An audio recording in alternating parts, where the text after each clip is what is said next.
માતાજી મિત્રો, સ્વાગત છે તમારું અમારા નવા વિડીયોમાં। તો આજે આપણે વાત કરીશું દીકરો અને મા મેલડીના ટપાલ વિશે। દીકરાએ મા મેલડીને ટપાલ લખી।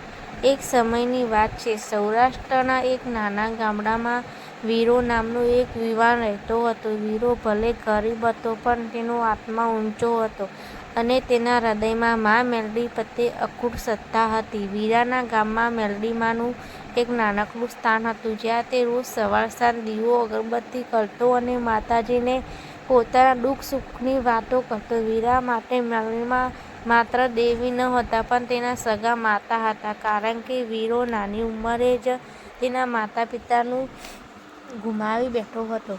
વીરો મહેનત મજૂરી કરીને પોતાનું ગુજરાન ચલાવતો હતો। જીવનમાં ઘણું સંઘર્ષ હતો, પણ તેની શ્રદ્ધા તેને ટકાવી રાખતી। સમય જતાં વીરાની ઉંમર લગ્ન કરવા યોગ્ય થઈ। ગામના લોકો, સગા સંબંધીઓએ વીરાને લગ્ન કરવા માટે દબાણ કરવાનું શરૂ થયું। વીરાનું મન પણ હવે એક જીવનસાથીની ઝંખના કરતું હતું, તે તેના જીવનના સંઘર્ષમાં તેનો સાથ આપે। પરંતુ વીરાની પાસે કંઈ નહોતું, ન સારું ઘર, ન ધન દોલત।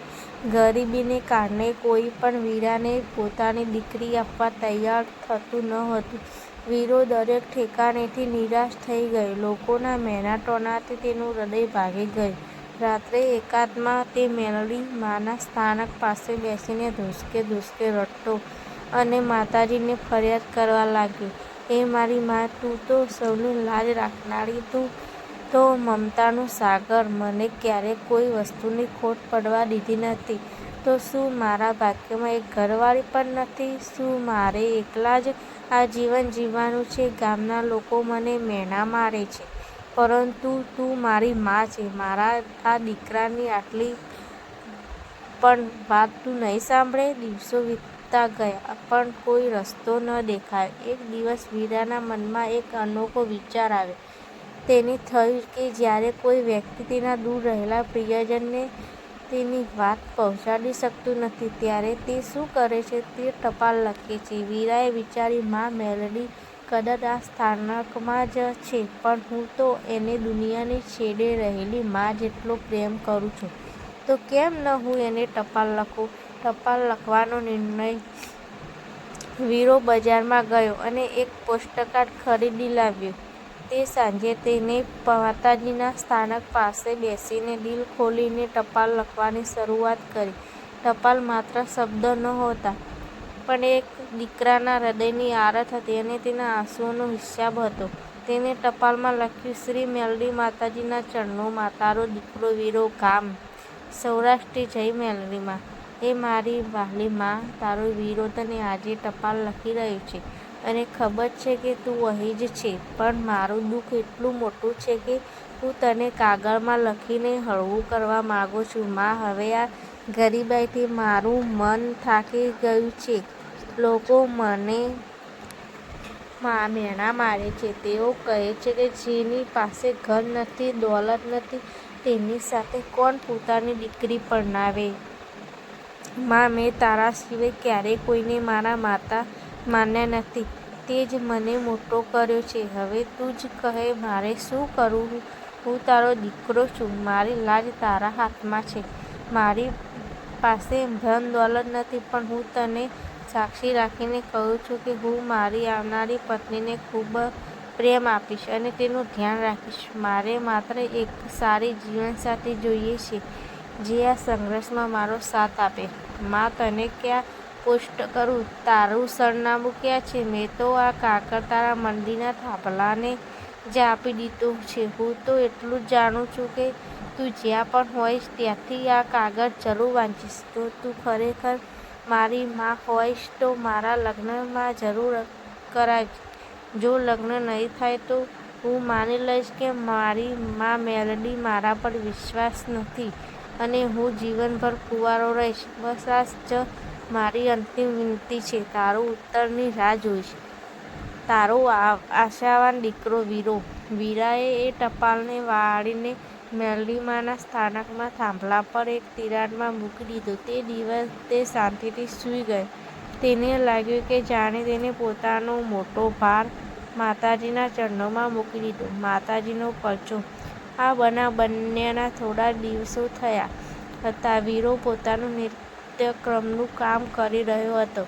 તે સમયે બાજુના ગામમાં એક ધનાઢ્ય અને પ્રતિષ્ઠિત માણસ, જે મેલડીમાનો પરમ ભક્ત હતો, તે કોઈ કામથી વીરાના ગામમાં આવ્યો.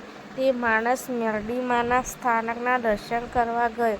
તેની નજર મંદિરના થાંભલા પર પડેલી ટપાલ પર પડી. તેને કુતૂહલ થઈ ગયું અને તેણે તે કાગળ ખેંચીને વાંચ્યું.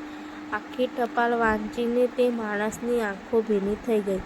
એક ગરીબ દીકરાની આટલી નિખાલસ અને નિસ્વાર્થ શ્રદ્ધા જોઈને તેનું હૃદય દ્રવી ઉઠ્યું. તેને મનમાં થયું કે આ તો સાક્ષાત મા મેલડીનો પોકાર છે. તે જ ક્ષણે તે ઘટના જ માણસે મનથી નિર્ણય લઈ લીધો. તેણે ગામના સરપંચને બોલાવ્યા અને વીરા વિશે પૂછપરછ કરી. વીરો જ્યારે ત્યાં આવ્યો ત્યારે માણસે વીરાને કહ્યું, અરે વીરા, તારી મા મેલડીએ મને જવાબ મોકલ્યો છે. તારો કાગળ વાંચીને હું તને મળવા આવ્યો છું. વીરો આશ્ચર્યમાં પડી ગયો. વીરા, મારી એક દીકરી છે. તું ગરીબ છે, પણ તારી શ્રદ્ધા અમીર છે. તારા જેવા ધર્મનિષ્ઠ અને સંસ્કારી યુવાનના હાથમાં મારી દીકરીનું ભવિષ્ય સુરક્ષિત રહેશે. હું મારી દીકરીના લગ્ન તારા સાથે કરાવીશ. વીરાના આંખોમાં આંસુ આવી ગયા.